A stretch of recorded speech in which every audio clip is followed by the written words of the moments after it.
Welcome back to my YouTube channel. അപ്പം ഇന്നത്തെ വീഡിയോയിൽ കാണിക്കുന്നത് നമ്മുടെ സാധാരണ ചുരിദാറിൻ്റെ നോർമൽ പാൻറ് ഉണ്ടല്ലോ, അതിൻ്റെ കട്ടിങ്ങും സ്റ്റിച്ചിങ്ങും ആണ് കേട്ടോ കാണിക്കുന്നത്. നമുക്ക് സാധാരണ പാൻറ് സ്റ്റിച്ച് ചെയ്യാനായിട്ട് നമ്മൾ ഉപയോഗിക്കുന്നത് 2 മീറ്റർ തുണിയാണ് കേട്ടോ. കുറച്ച് ലെങ്ത്ത് വേണമെന്ന് തോന്നുന്നവർക്കൊക്കെ 2.25 മീറ്റർ തുണിയൊക്കെ എടുക്കാം കേട്ടോ പാൻറ് സ്റ്റിച്ച് ചെയ്യാനായിട്ട്. അപ്പം ഞാനിവിടെ എടുത്തിട്ടുള്ളത് 2 മീറ്റർ വരുന്ന തുണിയാണ്. നമ്മുടെ സാധാരണ ചുരിദാറിന് മേടിക്കുമ്പോൾ കിട്ടുമല്ലോ പാൻറ്റിൻ്റെ തുണി, ആ ഒരു പീസ് തന്നെയാണ് കേട്ടോ എടുത്തിട്ടുള്ളത്.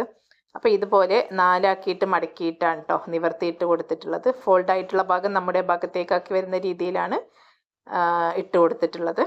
ഫസ്റ്റ് നമുക്ക് ലെങ്ത്ത് അടയാളപ്പെടുത്തി കൊടുക്കാം കേട്ടോ. 39 ഇഞ്ച് ലെങ്ത്ത് വരുന്ന ഒരു പാൻറ്റാണ് ഞാൻ സ്റ്റിച്ച് ചെയ്തെടുക്കുന്നത്. അപ്പോൾ ഈ ഒരു തുണി വരുന്നത് 39.5 ഇഞ്ച് ലെങ്ത്ത് വരുന്ന ഒരു തുണിയാണ് കേട്ടോ ഈ ഒരു പാൻറ്റിൻ്റെ പീസ്. അപ്പം നമുക്ക് മേൾഭാഗത്തും താഴെ വശത്തൊക്കെ മടക്കി തയ്ക്കാനും എലാസ്റ്റിക് വെക്കാനൊക്കെ ആയിട്ട് ജോയിൻ ചെയ്ത് കൊടുക്കേണ്ടി വരും കേട്ടോ. ഒരു 44 ഇഞ്ച് ലെങ്ത്തുള്ള തുണിയൊക്കെയാണെന്നുണ്ടെങ്കിൽ മേലെ എലാസ്റ്റിക് വെക്കാൻ വേണ്ടിയിട്ടുള്ള 2 ഇഞ്ചും താഴെ മടക്കി തയ്ക്കാൻ വേണ്ടിയിട്ടുള്ള 2 ഇഞ്ചും നമുക്ക് ഈ ഒരു പീസിൽ നിന്ന് തന്നെ നമുക്ക് കിട്ടും. അപ്പോൾ നമുക്കിനി ഫസ്റ്റ് വേസ്റ്റ് അടയാളപ്പെടുത്തി കൊടുക്കാം.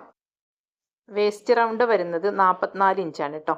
44 ഇഞ്ചിൻ്റെ 1/4 11 ഇഞ്ച്. ആ 11 ഇഞ്ചിൻ്റെ കൂടെ 2 ഇഞ്ച് ലൂസും കൂടെ കൂട്ടാം കേട്ടോ. 2 ഇഞ്ച് എന്ന് പറയുമ്പോൾ 11, 12, 13 ആ ഒരു രീതിയിലാണ് കേട്ടോ നമ്മൾ കാൽക്കുലേറ്റ് ചെയ്യുന്നത്. അപ്പോൾ ഈ 13 × 4 വരുമ്പോൾ 52 ഇഞ്ചാട്ടോ വരിക.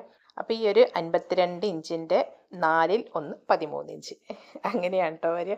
അപ്പോൾ നിങ്ങൾക്ക് മനസ്സിലായെന്ന് വിചാരിക്കുന്നു. അപ്പോൾ ഇനി നമുക്ക് ഈ ഒരു വേസ്റ്റ് അളവ് നമ്മൾ എടുക്കുന്നത് 13 ഇഞ്ചാണ് കേട്ടോ.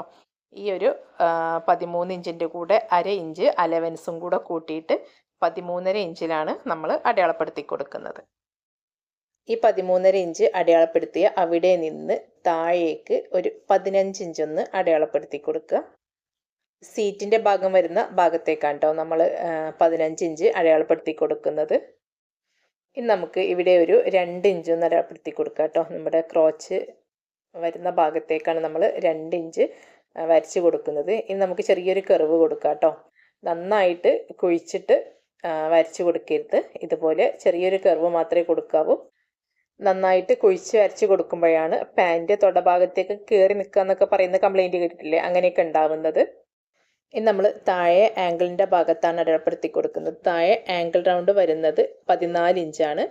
അതിൻ്റെ പകുതി 7 ഇഞ്ച്. അതിൻ്റെ കൂടെ 1 ഇഞ്ച് അലവൻസും കൂടെ കൂട്ടിയിട്ട് അതും കൂടി ഒന്ന് അടയാളപ്പെടുത്തി കൊടുക്കുക.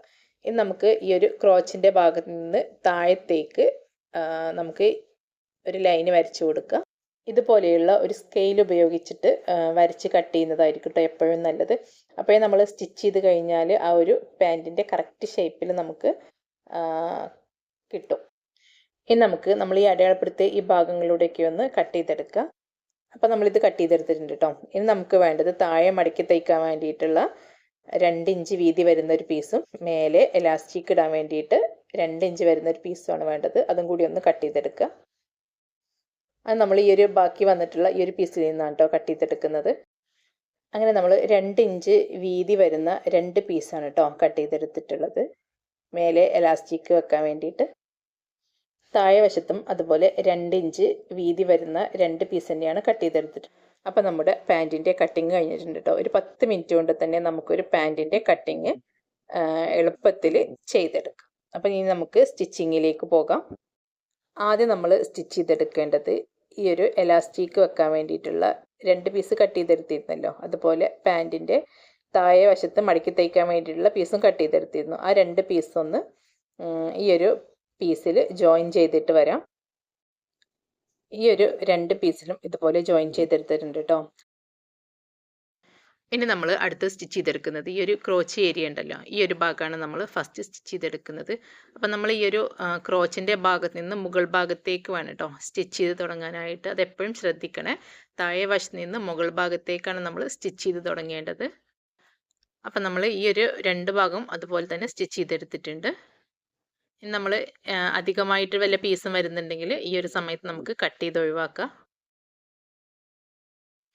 ഇനി അടുത്തതായിട്ട് സ്റ്റിച്ച് ചെയ്തെടുക്കുന്നത് നമ്മൾ എലാസ്റ്റിക് വെക്കാനായിട്ട് സ്റ്റിച്ച് ചെയ്തെടുത്തിരുന്നില്ല, ആ ഒരു പീസ് ആദ്യം 4 ഇഞ്ചൊന്ന് മടക്കി കൊടുക്കുക. അതിനുശേഷം വീണ്ടും ഒന്ന് മടക്കി കൊടുക്കുക കേട്ടോ. അങ്ങനെ അവിടെ ഒന്ന് സ്റ്റിച്ച് ചെയ്തെടുക്കുക. അത് കഴിഞ്ഞിട്ട് താഴെ വശത്ത് നമ്മൾ ഒരു പീസ് ജോയിൻ ചെയ്തെടുത്തിരുന്നല്ലോ മടക്കി തയ്ക്കാൻ വേണ്ടിയിട്ട്. അപ്പോൾ അതും കൂടെ ഒന്ന് മടക്കിയിട്ട് സ്റ്റിച്ച് ചെയ്തെടുക്കുക. അപ്പോൾ നമ്മളിതിവിടെ സ്റ്റിച്ച് ചെയ്തെടുത്തിട്ടുണ്ട് കേട്ടോ. അപ്പോൾ നമ്മൾ എലാസ്റ്റിക്കാണ് വെച്ച് കൊടുക്കുന്നത്. അതിന് വേണ്ടിയിട്ട് ഒരു ചെറിയൊരു ഗ്യാപ്പ് ഇട്ട് വേണം സ്റ്റിച്ച് ചെയ്തെടുക്കാനായിട്ട്. താഴെ വശവും അതുപോലെ തന്നെ നമ്മൾ മടക്കി സ്റ്റിച്ച് ചെയ്തെടുത്തിട്ടുണ്ട് കേട്ടോ. ഇനി നമ്മൾ പാൻറ്റിന് എലാസ്റ്റിക് ഇട്ട് കൊടുക്കുക കേട്ടോ. പാൻറ്റിൻ്റെ എലാസ്റ്റിക്കിൻ്റെ ലെങ്ത്ത് വരുന്നത് 30 ഇഞ്ച് ലെങ്ത്ത് വരുന്ന ഒരു എലാസ്റ്റിക്കിൻ്റെ പീസാണ് കേട്ടോ എടുത്തിട്ടുള്ളത്.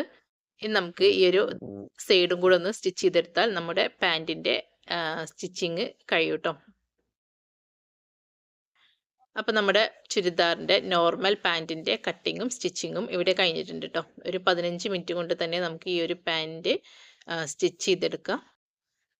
ഞാനീ പറയുന്ന ഈ ഒരു കാൽക്കുലേഷനിൽ നിങ്ങൾക്ക് ഏത് പാൻറ്റും ബോഡിയിൽ നിന്ന് ഈ ഒരു രീതിയിൽ അളവെടുത്തിട്ട് നമുക്ക് ഇതുപോലെ സ്റ്റിച്ച് ചെയ്തെടുക്കാം.